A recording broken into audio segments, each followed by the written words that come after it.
It is June 2008. I'm 32 years old, and I'm headed to Dominica, a tiny island in the Caribbean. I'm going to celebrate my boyfriend's best friend's wedding, and I'm really excited about this trip. What could be better? Beaches, sunshine, hanging out with this guy that I'm really into, and it was great, until it wasn't. As soon as I met the bride and the groom and all of their friends, I started to compare myself. I started to notice this fear, doubt, and insecurity welling up inside me. On one of the worst days, I remember we were hiking up this rainforest mountainside. I weighed 265 pounds. And I'm with all of these skinny people wearing bikinis, and they're seemingly unfazed as I'm gasping for breath after every fifth step. I was so embarrassed. And it wasn't just my size. They all seemed to be doctors and lawyers who were world travelers. I didn't feel smart enough. I didn't feel cultured enough. I even started to wonder if my boyfriend was good enough.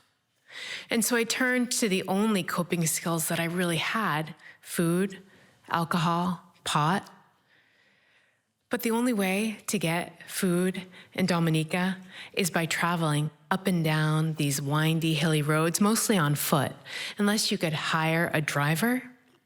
There are no bougie bakeries. There are no fast food. There's no convenience store. So thankfully, the driver was someone, if I asked nicely, could get me some pot. But the pot was barely keeping the edge off. Towards the end of the trip, I started to notice that I was trying to turn the attention away from myself and my own inferiorities and turn it towards my boyfriend. I was telling all of the people that were on this trip everything that was wrong with him, and I wasn't very subtle about it. On the last day, we were at the airport, and I could sense the distance and coolness between us, the tension. And he turned to me and he said, "This has to stop. If this happens again, it's a deal breaker. We're done."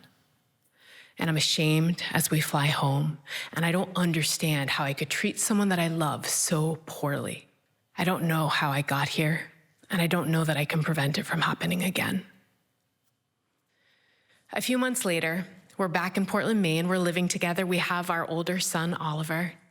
Thankfully, we've put this Dominica trip behind us. At this point, I'm working as a social worker, helping out a teenager who struggles with his own anxiety at school, and his teacher suggests to him the idea of writing a bucket list. And so I say to myself, I'll write a bucket list too. And so I start jotting some ideas down: get married, have another baby, buy a house, feel comfortable and sexy in my 265-pound body.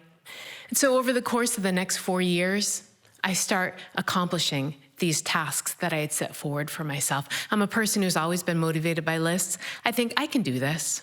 Enroll in grad school. Check. Have another baby. My son Aiden was born. Check. We bought a house and we painted our front door yellow. Check.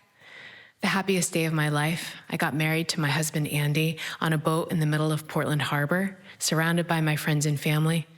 Check. But even after all of the bridal showers and baby showers and housewarming parties, something was still off. Even though I was accomplishing all of these things on my bucket list, I still wasn't happy. I still had all this fear, doubt, and insecurity. I didn't know what was wrong with me. I couldn't figure it out.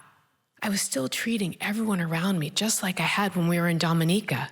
My husband, lovingly, would bring me coffee in bed every morning, hoping that the caffeine and sugar would soothe the beast. But I was still blameful.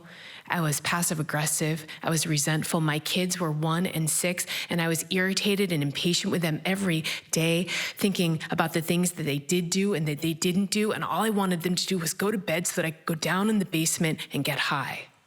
The Dairy Queen down the street, I could not drive by without stopping and getting a chocolate blizzard with peanut butter sauce and Oreos, sometimes 2 or 3 times a week.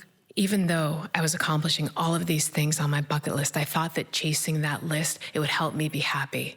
But what I realized is that I was still really unwell.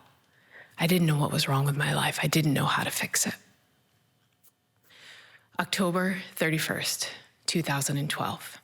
I'm sitting in a coffee shop. I'm eating a toffee oatmeal cookie. And I call up a friend of mine and I say, I'm miserable and I hate my life. And she said, you know what? I've been doing this program for food addiction. She says, you've got to come to a meeting. So I went to a meeting, and that was the last cookie that I've ever eaten. I learned two things right away in that food addiction program.